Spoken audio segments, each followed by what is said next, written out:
This is WJCA News. From home.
Hello folks, I'm Junior Mason Rasner, soon to be senior, and this week we got the chance to have Mr. Cranmer teach us a little bit about cooking. Mr. Cranmer?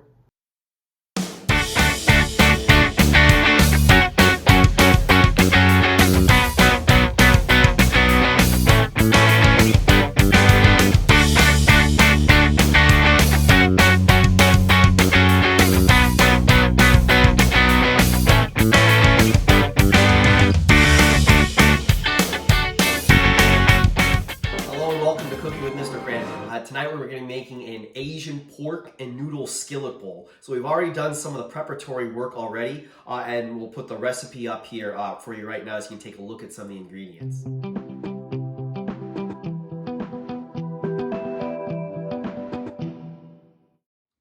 So what we've done already is we've taken 2 carrots, we've peeled and julienned them. We've taken 1 red bell pepper and we've cut it lengthwise into 1/4-inch strips. We've taken our 2 pounds of pork tenderloin.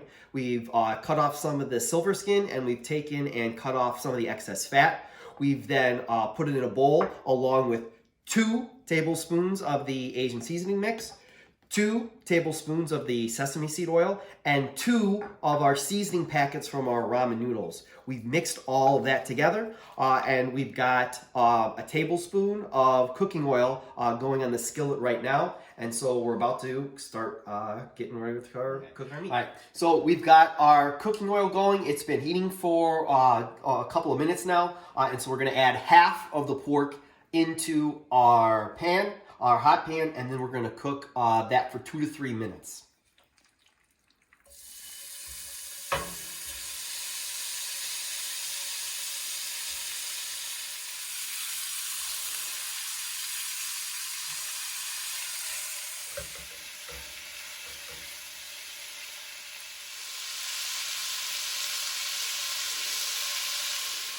All right, our first batch of pork is done. It's cooked all the way through. It's been a couple of minutes. It's going to cook pretty fast because we've cut it already into such nice small bite-sized pizzas. So once we're done with that, we're going to transfer our first batch of pork into a clean bowl, and then we're going to start cooking our second batch.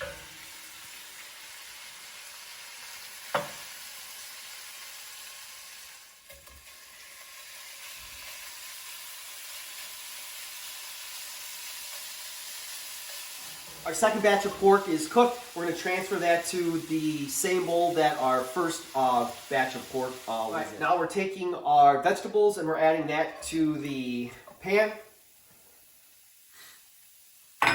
And then we're going to cook these for about a minute or 2 just to soften them up so that they're tender. And then moving them around the pan to kind of pick up some of the brown bits that the pork has been cooking in. Our vegetables are nice and tender. They've softened a lot. So the next step is what we're going to do is we're going to add 4 cups of water, and we've already put the remaining 2 seasoning packets from our ramen noodles into the water as well. So we're going to pour that into our pan. And then we have the 4 packages of ramen noodles. We've already pre-broken them down into smaller size chunks. We're going to put that into the same skillet. We're going to give it a good stir. We're going to turn up the heat, and then we're going to bring this cover and then bring to a boil. We've boiled our noodles for 4 to 5 minutes. They are nice and tender, and so they're done. So what we're going to do is we're going to turn off our stove. We're going to take our pork that's been kept warm here in the bowl. We're going to add it to our noodles and our vegetables. We're going to give it a nice stir. And then we are going to cover it again. We're going to remove it again from the heat. And we're going to let it sit for about 4 to 5 minutes so that all the moisture can be absorbed.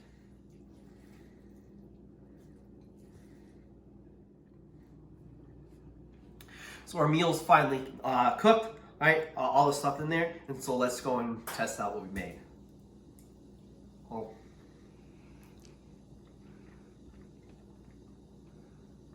Another great meal, all right? You can find this on the Pampered Chef website for the full recipe and for the list of ingredients. And hopefully your meal turns out just as well as ours is tonight. Have a good night. Thanks for watching.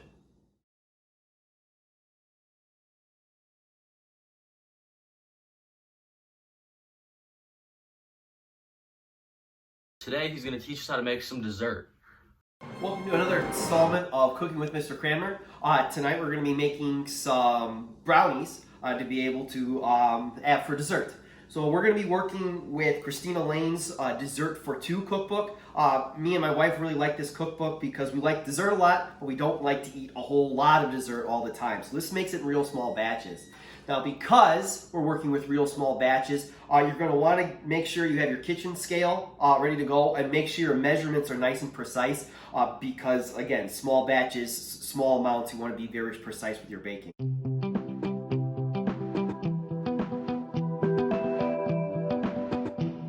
So far already, we've preheated our oven to 325 degrees.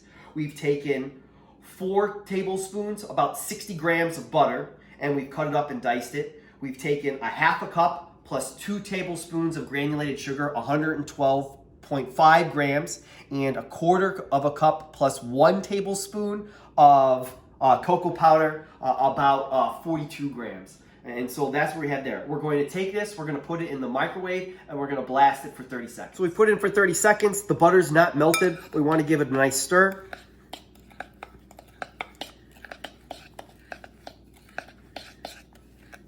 And then we're going to put it back in our microwave for another 30 seconds. So this is our second 30 seconds. The butter is nice and melted now, so we're going to stir it and make sure everything is all nice and incorporated.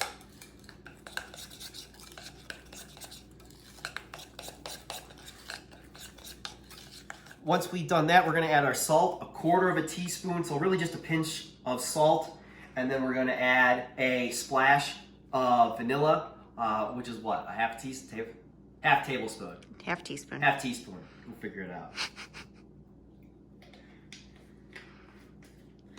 Then we're going to stir to incorporate that. We want to give this a good stir at this point because we're trying to cool down our butter and our mixture so that when we add our egg, the egg doesn't just go and cook right from there. So we're going to stir it for about a minute to make sure that everything gets nice and incorporated and also so that we're cooling our mixture down.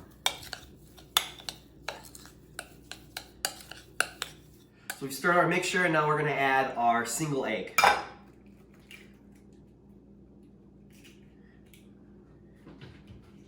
And then we're going to stir until that's all nice and incorporated.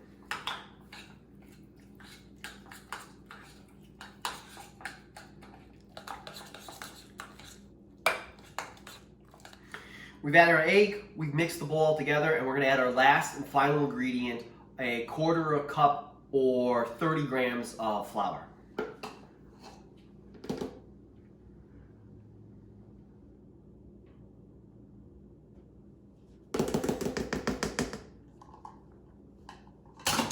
And then we're going to mix all that up. You want to give it about 50 nice heavy strokes to beat all this together.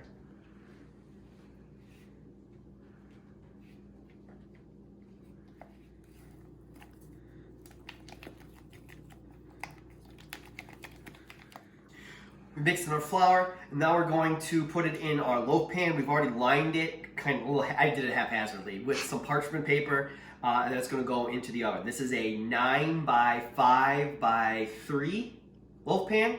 Sure. Yeah, there we go. All right.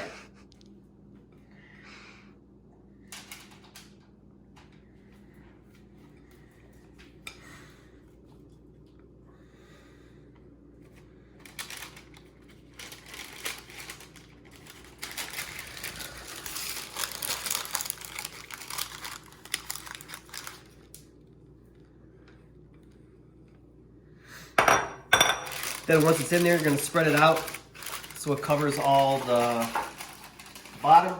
It's going to be a pretty thin layer.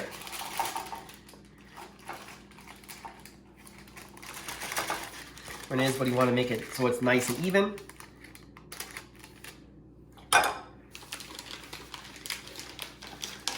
then we're going to have some fun. We're going to add some chocolate chips to the top as well.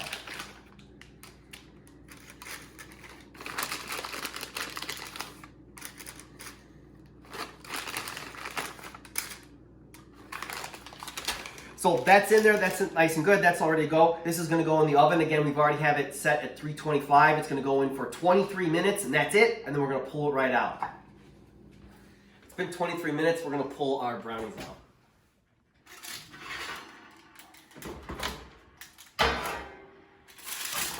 There they are. They're done. We're gonna let them set in our pan until it's cooled, and then we'll be able to eat and enjoy it. We pulled our brownie out of the pan after it's cooled down. As you can see, this is one of the reasons why me and my wife both really like this recipe, because we both are able to get a pretty good sized dessert, but there's not going to be a whole lot of leftovers that we're going to have to keep eating for the rest of the week. So we're going to try a little bit of it.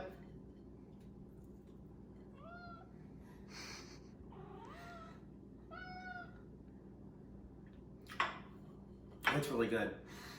So hopefully your brownies turn out just as well, and thanks for watching. Thank you for tuning into this episode of Cooking with Mr. Cranmer. Make sure to check WJCA News tomorrow for next special edition episode. I'm Junior Mason Rasner signing off. Go Hill.